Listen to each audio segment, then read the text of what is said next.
saya Bima Fazari Buswa. Dan aku Veronica Hadi. Dan halo juga listener semua. Kita dari Spin The Radio FM. Nah, kita kembali lagi bertemu di podcast Spin The Podcast. Hari ini kita mau bahas apa, Kak? Nah, kita mau bahas sesuatu yang tidak jauh beda dengan segmen yang kemarin. Nah, sekarang kita mau bahas kuliah itu berapa penting sih? Atau enggak? Buat apa ya? Betul. Jadi masih nyambung ya, Kak, sama pembahasan kita sebelumnya. Betul. Nah, ini juga untuk referensi dengan yang sebelumnya juga hampir sama. Nah, semoga dengan adanya podcast ini, adik-adik yang menonton bisa juga menambah referensinya agar makin matang nih. Mau kuliah nggak ya? Tapi seberapa penting ya? Iya, betul gitu. Karena kan beberapa anak-anak di Indonesia nih masih Ragu merasa ya? ragu kuliah tuh kayak ada yang nggak usah lah, mending langsung kerja. Betul. Ataupun yang lagi berhalangan mungkin kayak lebih suka langsung kerja dan lebih implementasi ilmunya itu langsung praktek. Betul. Jadi ya kita di sini mau apa ya, berbagi lah istilahnya. Berbagi cerita ya, pengalaman juga. Gitu. Kalau Kak Bima sendiri awal memutuskan untuk kuliah tuh gimana kisahnya? Kalau pertama kali aku tuh lebih gimana ya, jatuhnya tuh kayak kuliah ini penting banget gitu. Soalnya kan di zaman saat ini gitu, orang-orang tuh selalu bilang kalau kita kerja, kita tuh butuh pengalaman pendidikan yang tinggi gitu. Jadi dengan adanya kata-kata itu, aku tuh relate gitu loh dengan butuhnya kuliah gitu. Nah, makanya aku kuliah di jurusan ilmu komunikasi ini atau fakultas ilmu komunikasi itu supaya bisa mengimplementasikan ke berbagai bidang gitu. Karena kan kalau misalkan dilihat lagi ya, di Ilkom ini, di Vkom, kalau kita Vkom ya nyebutnya kita Vkom ya. Nah, kalau di Vkom ini kita tuh bisa menjurus kemana aja, karena kan Vkom ini kan kayak suatu apa ya, suatu bagian yang penting dalam suatu perusahaan gitu kan. Kalau misalkan memang nggak ada kehumasan ataupun bidang komunikasinya, itu tuh bakal susah perusahaannya itu gitu. Makanya kenapa dipilihnya Vkom, karena Vkom ini bisa kemana aja gitu. Dan kalau di Universitas Esa Unggul sendiri ya, kita tuh ilmu komunikasinya ada 4 peminatan ya, Kak. Betul. Ada marketing communication, ada public relation, ada broadcasting dan jurnalistik. Kebetulan aku jurnalistik dan Kak Bima broadcasting gitu. Tapi ya kalau misalkan di jurnalistik sendiri tuh belajarnya kayak gimana sih? Kalau aku kan masih aku masih semester 3. Jadi memang kita itu ada mata kuliah yang gabung nih, mata kuliah ilmu komunikasi umum. Jadi kita nggak belajar sama anak-anak jurnalistik doang, tapi ada anak public relation, ada anak broadcast, ada anak markom. Nah, karena aku di semester 3 memang baru mulai nih ada mata kuliah yang jurnalistik, jadi memang belum begitu berasa ya. Tapi di satu mata kuliah aku yang pengantar jurnalistik itu emang udah berasa nulis berita banget nih kalau di jurnalistik. Jadi teman-teman yang mungkin suka nih ya sama bidang pertelevisian yang berita, pengen nulis berita atau jadi wartawan, itu cocok di jurnalistik, Kak. Betul, tapi kalau misalkan nih, kalau dilihat-lihat lagi ya, kan jurnalistik pasti jadi wartawan nih. Nah, kalau misalkan pun mau ke bidang yang lain ataupun pekerjaan yang lain, kira-kira bisa nggak ya di jurnalistik? Bisa, soalnya kita kan belajar nulis ya. Dan kalau dilihat-lihat zaman sekarang tuh butuh banget nulis kayak konten creator gitu kan, ada writing gitu. Itu juga bisa dipelajarin dari kita belajar dulu nih di jurnalistik gitu. Betul. Iya, benar juga sih. Berarti kayak untuk kehidupan sehari-hari pun di masa pekerjaan juga udah sekiranya tuh lebih relate lah gitu dengan kondisi yang ada sekarang gitu. Nah, karena itu juga kuliah penting karena kita bisa milih nih bidang kita yang mana. Iya kan? Kalau misalnya kita langsung terjun ke dunia pekerjaan, mungkin ada yang udah tahu passionnya di mana. Tapi buat yang masih mau menggali passionnya dan mau cari tahu ilmu soal passionnya, itu bisa banget di kuliah gitu. Jadi itu penting gitu. Kalian di sini bisa, kalau misalnya dosennya itu yang praktisi, itu menguntungkan banget ya, Kak. Betul kita bisa sharing pengalaman sama dosennya. Aku pun dosen aku sendiri dia itu jurnalis dulu. Jadi aku jadi tahu gitu loh, oh ternyata di dunia kerja jurnalis tuh kayak gini-gini. Yang kadang kita nggak bisa searching dong. Kayak searching tuh cuma sedikit lah kadang yang cerita-cerita. Ini dari dosen aku sendiri yang emang ngalamin jadi jurnalis, itu oh ternyata kayak gini ya gitu. Dan jadi, juga kalau misalkan dilihat lagi ya, kayak tadi pengalamannya Vero sendiri, dosen itu selain buat sharing gitu, dia itu juga bisa nambah link gitu loh. Misalkan dia ada kerjaan nih. Benar. Nah, terus kerjaannya nanti kamu mau ngerjain project nih, dikasih project, nah terus kayak nanti bisa apa ya berjenjang gitu loh, dan itu kayak lumayan satu langkah supaya kita tuh dapat pekerjaan yang pasti juga gitu. Kayak batu loncatan ya. Betul, kan lumayan gitu Iya, kan. iya. Nah, kerennya gitu. Dan nggak bisa dipungkiri ya, kita memang kuliah pun kita butuh gelar ya Kak. Betul. Di zaman sekarang rata-rata pekerjaan tuh ada syarat Betul. S1 gitu, dan ya disitulah kita butuh kuliah.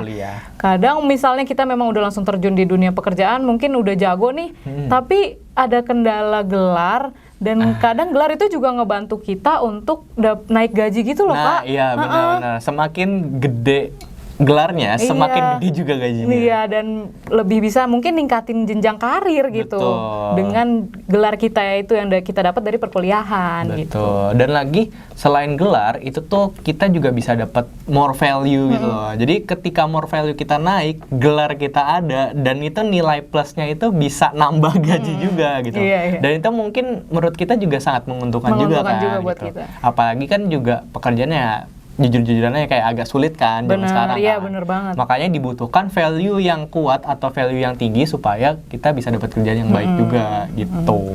Dan kuliah itu juga penting nih buat teman-teman yang mungkin belum begitu tahu soal dunia kerja, jadi mau transisi dulu gitu. Kalau kita langsung ke dunia kerja mungkin agak kagok ya Kak. Tapi kalau kita ada kuliah dulu, kita bisa ngerasain, oh ternyata makin dewasa tuh ada yang secapek ini. Jadi kita adaptasi dulu lah di perkuliahan supaya nggak begitu kaget pas kerja gitu. Betul. Kita udah ngerasain dulu kuliah tuh gimana, harus mandiri sekaya apa, betul. organisasi kayak gimana, dan akhirnya magang juga kan bisa dipelajarin pas kita lagi kuliah. Nah, toh pun kan balik lagi yang kayak Vero bilang ya, kayak kita kan di sini juga ada magangnya, terus ada ada pertukaran mahasiswa juga, dan situ kita juga bisa share pengalaman, dan juga kita dapat pengalaman juga di sini. Nah, makanya biar nggak kaget itu yang tadi Vero bilang, nah makanya kuliah ini juga penting nih hitungannya nih gitu. Kayak masa transisi lah gitu. Betul, introduction kepada kehidupan yang lebih dewasa lagi. Betul. Kuliah capek, kerja lebih capek. Nah, itu dia. Nah, makanya teman-teman nih, menurut kita kuliah itu sangat penting ya, karena itu tadi teman-teman, di masa yang akan datang kita dipersiapkan supaya kita lebih siap lagi agar kita lebih lebih yang nggak kaget. Benar nggak kaget, dan kita juga udah dapet ilmu. Betul. Misalnya pokoknya untuk kalian yang emang merasa belum cukup, kalian bisa nyari ilmu di sini gitu loh. Betul. Karena di sini udah diarahkan ke suatu profesi gitu. Misalnya yang kalian mau jadi jurnalis atau mungkin mau jadi dokter gitu kan ya. Itu juga perlu ilmu dong ya, nggak bisa langsung terjun. Betul. Dan juga di perkuliahan ini juga meningkatkan mutu sumber daya manusia juga. Iya, gitu. benar Kak. Dan juga nanti kan memang Indonesia butuh banget nih sumber daya manusia yang benar-benar high quality lah. Nah, di sini kalian tuh bisa menjadi sumber daya manusia itu yang high quality itu gitu. Karena di sini juga kan kita belajar tetap belajar gimana caranya supaya bidang tersebut masih kita istilahnya tuh masih bisa kita raih gitu loh. Nah, makanya manusia yang istilahnya high quality itu kita bisa dapetin juga dari sini gitu. Dan buat teman-teman nih yang sekarang masih SMA dan tertarik banget sama yang namanya bidang akademik yang kayak suka nulis jurnal gitu, itu kalian bisa ngerasain di perkuliahan ini. Mungkin kalian nanti mau jadi dosen, kalian rasain dulu nih jadi mahasiswa gimana. Mulai nyari-nyari jurnal yang mungkin pas sekolah nggak ngerasain ya. Sekarang udah ngerasain banget tuh nyari jurnal, bikin-bikin penelitian. Itu kalau kalian pengen jadi peneliti bisa dicoba di kuliah gitu. Betul banget. Apalagi di jurusan aku juga kan aku broadcasting ya mereka gitu. Terus habis itu di sini tuh kita bisa belajar syuting, terus belajar jadi aktor juga, terus habis itu belajar ngedit. Wah, seru banget teman-teman. Kalau misalkan yang suka content creating itu kalian bisa banget masuk broadcasting juga gitu. Dan kalau di Universitas Esa Unggul Kampus Bekasi ya, kita ada UKM ini Spinder Radio FM. Buat yang suka penyiaran nih, bisa banget nyoba bikin podcast gimana sih Kak gitu kan ya. Betul, apalagi teman-teman yang suka ngomong-ngomong nih. Kayak kita nih ngomong-ngomong. Iya, kita suka banget ngomong gitu. Makanya kita masuk Spinder Radio FM bisa gitu. jadi announcer ya. Nah, betul banget gitu. Dan juga pasti ya kalau dipikir-pikir lagi ya, nggak dibungkirin teman-teman sekalian yang SMA ini itu kan masih suka eskul ya kalau di SMA iya ya. bener. Nah kalau di kuliah itu juga ada namanya UKM, yaitu unit kegiatan mahasiswa gitu. Nah salah satunya UKM Spinder Radio ini gitu. Nah UKM ini di sini itu juga bertujuan supaya teman-teman sekalian itu bisa mengembangkan minat dan bakatnya. Nah tujuan itu bisa nih kalau misalkan pengen alih profesi. Nah, terus habis itu di UKM-nya tuh bisa ngejamin itu, dan itu masih apa ya istilahnya berjenjang, dan itu juga menjanjikan juga gitu. Karena UKM kan terbuka ya Kak untuk semua jurusan, nggak cuma misalnya kita kan radio, kesannya kayak ilmu komunikasi banget, tapi boleh kok untuk anak-anak dari fakultas lain untuk masuk ke radio juga bisa. Jadi kalau ngerasa nggak cocok nih sama jurusannya, iya, kayak apa ya, lebih apa ya, mencari jati diri.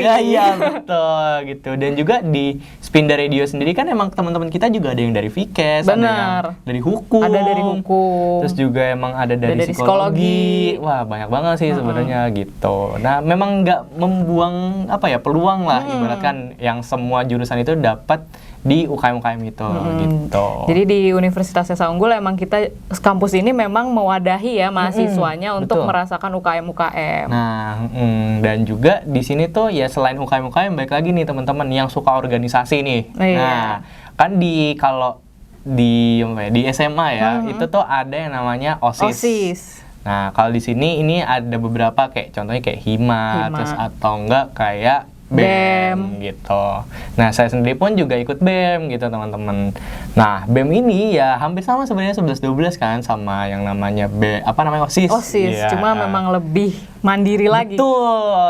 Dan di sini kalian tuh bisa ngelatih kepemimpinan kalian lebih dari OSIS gitu, yang benar-benar nge-create satu event, terus habis itu mewadahi suara-suara mahasiswa dan lain sebagainya, dan itu lebih asik banget sebenarnya sih gitu. Jadi kalau dari kita sih kesimpulannya ya, kuliah itu penting karena menjadi transisi buat kita. Jadi kita kan dulu SMA mungkin ngerasa masih kayak anak kecil ya. Walaupun memang udah tahu nih umur makin dewasa tapi masih dibantuin guru, masih dibantuin orang tua. Mungkin ada yang udah mulai mandiri tapi masih berasa lah gitu anak-anaknya. Tapi di kuliah ini ngebantu kita lah untuk lebih menyadari kalau kita tuh makin dewasa, transisiin sama kesibukan, dan juga mulai mengenal passion kalian. Betul, semakin dewasa semakin mandiri dan semakin bisa beradaptasi gitu. Oke, sekian pembahasan kita ya kali juga ini. Ya. Kita akhirnya selesai juga. Buat teman-teman jangan lupa ya kalau mau ngunjungin Universitas Esa Unggul, kita ada di kampus Bekasi Harapan Indah. Betul, dan juga kita juga ada 3 cabang nih teman-teman, ada di Kebonjeruk dan juga ada di Tangerang. Dan satu lagi yang di sini ya, yang kampus kita, kampus Bekasi. Betul, jadi buat teman-teman sekalian, kalaupun emang misal mau main-main ke sini dan mau cari tahu info selanjutnya, bisa langsung datang ke sini di Universitas Esa Unggul kampus Bekasi. Betul, oke, sekian dari kita. Aku Vero. Aku Bima. Pamit undur diri, bye-bye. Bye-bye.